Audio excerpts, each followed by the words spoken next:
I made a video essay about 2 months ago about classic Call of Duty, and it was like my own personal tribute to classic Call of Duty.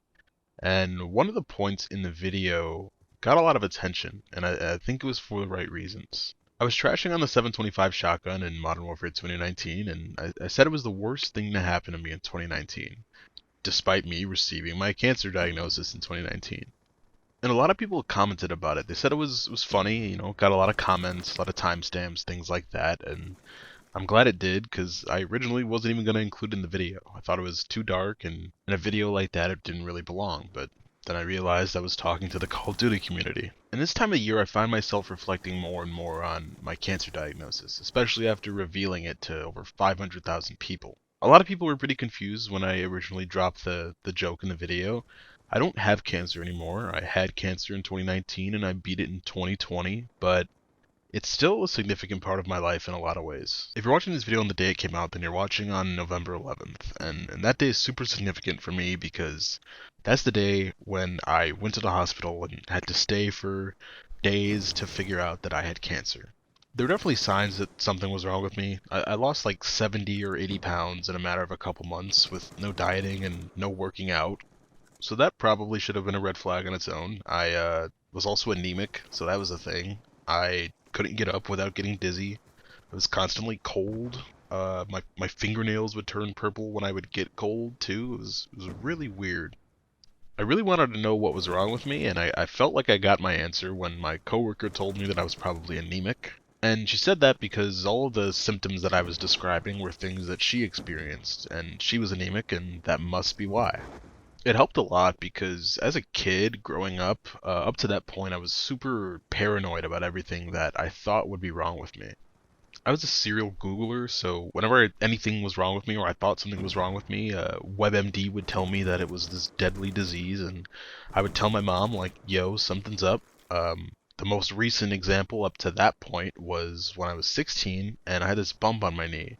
And I told my mom I thought it was a tumor, and we went to the emergency room because the regular office was closed, and they told me it was nothing. And I wasted my mom's time, I wasted the hospital's time, and thank God we had good health insurance because we didn't waste any money. But I was really embarrassed, and I vowed from that day on, when I was 16 years old, I'm not going to get paranoid about this kind of thing. I just need to change the way I'm thinking about my health.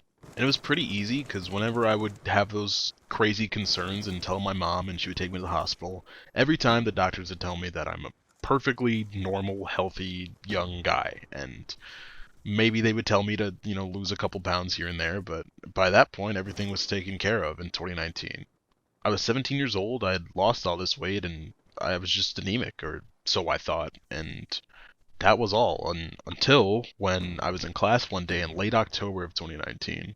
My math teacher demanded I go to the nurse. Like she had this like motherly look on her face, like if you don't like defrost the chicken before your mom gets home, it was like that kind of look. And I really didn't want to go to the nurse, partially because we were taking a quiz and I didn't have a good grade in the class. I needed the grade. But she was really serious. She like told me she would let me make it up in another day, so I said, "You don't gotta tell me twice." And I went to the nurse's office, but no one was there. And I just roamed the halls for the next 15 minutes and went back to class. She asked me how everything went. I said it went great. And I sat back down for 2 minutes before the bell rang and I went to my next class. Fast forward like a good 2 weeks and it's November 11th and I'm in my gym class playing volleyball and tryharding as I do because I was the gym tryhard. And my gym teacher pulls me aside, who's also an older woman, and she tells me that it looks like I'm about to pass out there. Like my eyes are rolling in the back of my head and I'm all wobbly and I didn't feel it. I guess I didn't realize it, and she was very adamant that that was the case. So adamant that she demanded I go to the nurse, just like my other teacher, and when I went this time, the nurse was actually there. She did the normal checkup stuff on me and used a stethoscope to see my heartbeat, and I guess there was a pretty alarming issue because she said there was an issue with my heart and that I needed to go to a hospital immediately and leave school. When she said that, I freaked out because I thought like the many McDonald's meals I had and the $5 hot and ready Little Caesars pizzas had finally caught up to me, but she quickly snapped me out of it and told me that I needed to leave school and needed to go to the hospital. So she had someone that was in my gym class fetch my clothes from the gym locker because she didn't want me walking to the locker room. That's how serious this was. So my stepdad shows up to pick me up from school, and once my mom gets home, I go to the emergency room because at that time the regular clinic was closed, and we didn't get a room, or I guess I didn't get a room until 9 a.m. the next day. So that's like 5 p.m.-ish to 9 a.m., which is crazy, but if you've been in a similar situation, you know how it is. So they start doing all these tests on me after I get my room, and they start giving me this thing through an IV, and I don't have a problem with needles or anything, which is a very good thing, looking back. And they can't figure out what's wrong with me. And it's so puzzling to the point where they run more tests, and this day visit turns into two, and then three, and then a week. And it took 11 days before I could finally leave this hospital. I was literally in that hospital for 11 days straight. And the next day, they called us in to basically tell me my diagnosis. And when I sat down with my mom, looking at that doctor who had this somber look on his face, he told me that I had stage 4 Hodgkin's lymphoma. And I had zero idea what he was talking about, but as soon as he said Hodgkin's lymphoma, he just kept talking. It's like he didn't want to give me a moment to ask a question. He kept going immediately into what the treatment options are and exactly what we would do going forward. And he said chemotherapy in there. And when I heard chemotherapy, I made the little connection in my tiny little monkey brain, and I said, "Wait, is this cancer?" And he just sort of nodded his head and kept going with the explanation of the treatment. And I didn't really know what to think. I didn't have that moment of like shock and like dissociation that like you see in movies and TV when people just stare out into space during their diagnosis. I was more confused. You always look at cancer as this thing that happens to other people, maybe even people you're close to, but like never something that happens to you. So I got this surgery to get this thing implanted in my chest that would basically serve as like a port for them to attach onto and inject all the chemo medication rather than like poking my arms all the time for IVs and stuff. And I started chemo about 2 weeks later, and that was just my reality for the next couple months. I would wake up each and every day in pain and needing to take tens of pills to feel like a human being. And those would work or not work before I would need to go into the hospital and take my chemo medication on the given days where I was scheduled to have it. And I would spend the majority of my December and January in the hospital.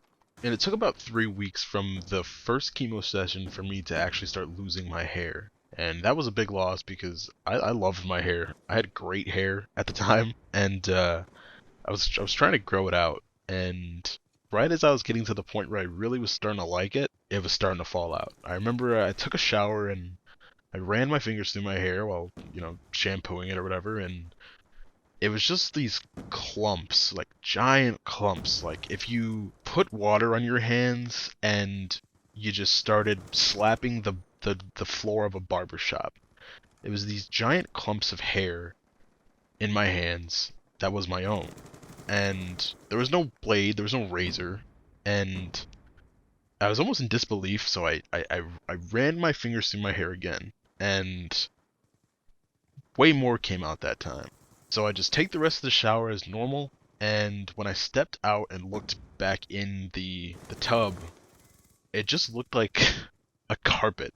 It looked like someone made a carpet out of a Wookiee. And at that point, I was like, well, damn, I gotta shave my head. So I shaved my head on Christmas Eve, which is the day this happened, and I spend the rest of the holidays bald. And it sucks. It's really cold. I feel for all you bald people out there. And like a week or two after this, it was December 31st, and I got a fever, which sucks. Because every time I got a fever over a certain temperature, I would have to be admitted to the hospital. I would have to stay there overnight. I stood at this hospital with this fever, bedridden, feeling all the effects of my chemotherapy, and I was forced to stay there from New Year's Eve to New Year's Day. And I missed the whole New Year's festivities in 2020. This is a really depressing video. The title of the video. There's no reason for me to be happy at this time. I was suffering every single day, and I hated it. I was bald. I started to lose my eyebrows. I couldn't see my friends at school because it was flu season, and I could get the flu, and I was super immunocompromised, and everything was bad. Um, I had no reason to be happy then. But anyone that's been through any sort of traumatic or terrible experience knows that people will come up to you in droves and tell you that this is a blessing in disguise, or everything happens for a reason. And I hated when people said that. I despised it. It made me more depressed. And I hate to admit it now, but a lot of those people were correct in my case. A little bit after my first chemo session, I applied for a Make-A-Wish from the Make-A-Wish Foundation, which is something that anyone can get as long as they're under the age of 18 and suffering from a similar illness to the one I was suffering from. And I really didn't hear much from them before I actually beat cancer. And the day I beat cancer stands out for a lot of reasons. Mostly because it was on March 11th, 2020, which is the day that NBA was suspended indefinitely because of that one disease that was spreading.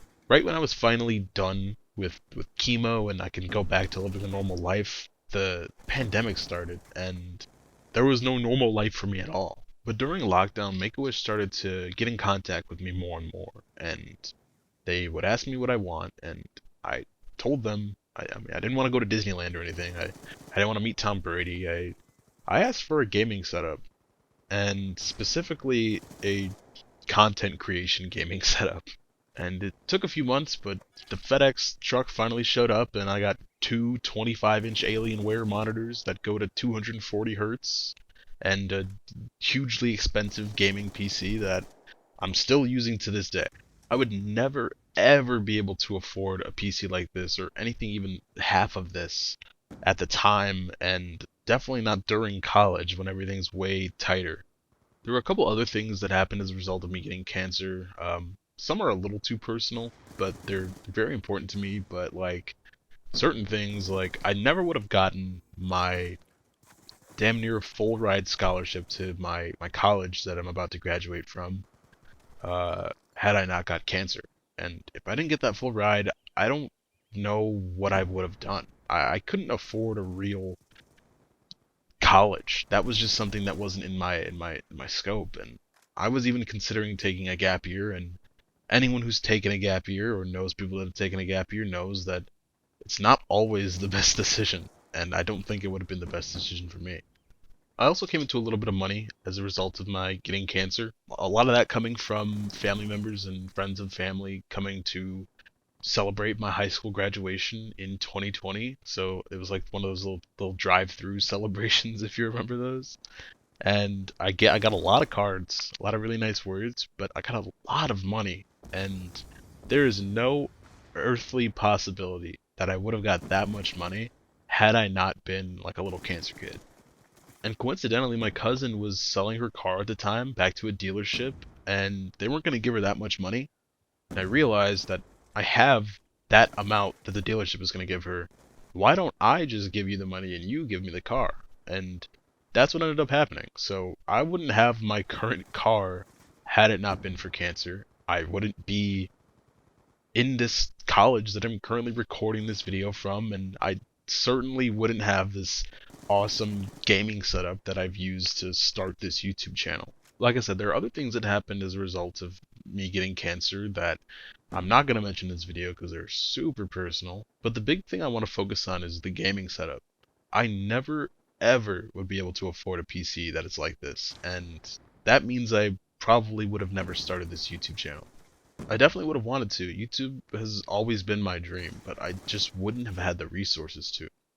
So essentially, if I didn't have cancer, you wouldn't be watching this video, and the 500,000 people that watched that Call of Duty video would have never watched that one. And I'm infinitely grateful that I'm able to do this. It's very morbid to say this, but there's a parallel universe out there where cancer gets me and I never start this channel and therefore never see the success that I've always dreamed of on YouTube. I've always wanted to make an impact on someone's day using YouTube, and That's been the dream since I was probably like 9 years old or something like that. I've always wanted to make an impact on people, and it wasn't until this year at 22 where I finally started to make the impact that I always wanted to. If I never had cancer, I never would have started to make those cut comms in May of this year, and I never would have got comments that encouraged me to keep going. Shout out to Robo YT and Illegal Waffle for encouraging me and helping me to keep uploading. People like them are the reason that I got to 130 subscribers, which is what I had when I uploaded the Call of Duty video essay, and therefore they're the reason that I've got to nearly 5,000 subscribers now. With that Call of Duty video essay and every video since, I've seen the birth of new Robos and new Illegal Waffles that are helping me to keep going, and I see that I'm actually building some sort of community. It'll be a little bit before I hit it, but I do just want to say thank you guys for 5,000 subscribers. In a lot of ways, I really shouldn't be here, and I'm thankful that you guys got me here. When I decided to make that Call of Duty video essay, I was miserable working at my job and also being a full-time college student. And since that video's come out, you guys have given me the resources to take less hours at my job and focus more on what I love with YouTube. I can't believe that that is the case sometimes. I'm going to continue to try to build this community up and do the things that I've always wanted to do because in a lot of ways, I got a second lease on life. So yeah, I'm pretty happy I got cancer. Look out for a new video essay later this week or at the beginning of next week. I think it's going to be a good one, but if you like videos kind of like this, I have like 50 of those on this channel, so go watch those. See ya.